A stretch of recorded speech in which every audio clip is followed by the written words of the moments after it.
家好，仲有唔夠1個半鐘我又出發啦。今次有個 business trip， 就又係去 Atlanta。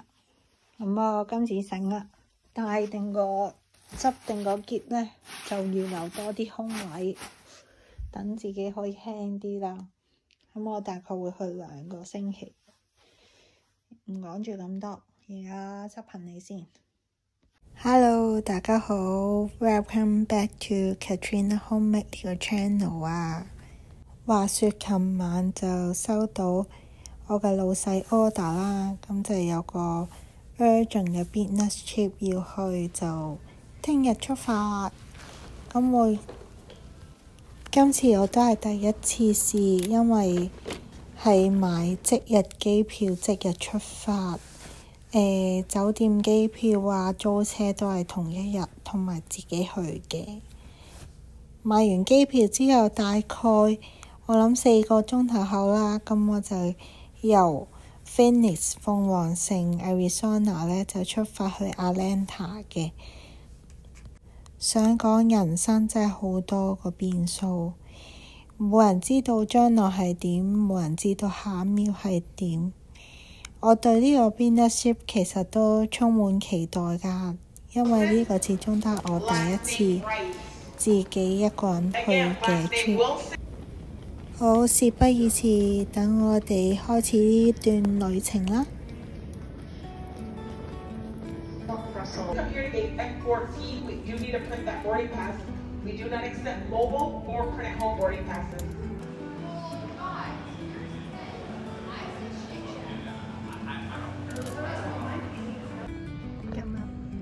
我就嗌咗啲鹹酸飲 burger， 嗌咗啲咩？嗌咗burger 啦，跟住 burger avocado bacon burger 啦，同埋 fries。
我終於到酒店啦，真係好攰啊！今日攞咗道門先，然之後呢，就咁啊，呢度有個廚房，有洗碗機啊嗰啲啦，都好乾淨。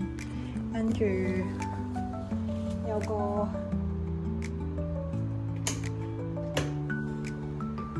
呢個就係廳，而家休息咗先，因為真係好攰。沖涼房好，而家係凌晨12點半，差唔多1點啦。咁嚟個 quick tour，因為今日飛機 delay，有我都係住翻上一次 Venus Trip 嗰個酒店嘅，不過今日一個人就比較係咯，就咁樣咯。其實同上一次一樣，都有個大雪櫃啦，一入到嚟，跟住咧就有啲櫥櫃啊，啲刀叉微波爐啊，嗰啲可以俾你煮嘢食咯。跟住個廁所就係咁樣噶啦，就企缸嘅。跟住就有一張梳化啦，有個電視機啦，有張書台可以俾我做嘢啦。然之後就有張超大嘅應該係king size床啦。咁我開晒啲燈啦，因為都係得我一個。今次個 trip，咁我而家去食咗個 dinner 先，再講啦，拜拜。咁今日嘅晚餐豐富啊，就係咁樣啦。咁我而家開餐先。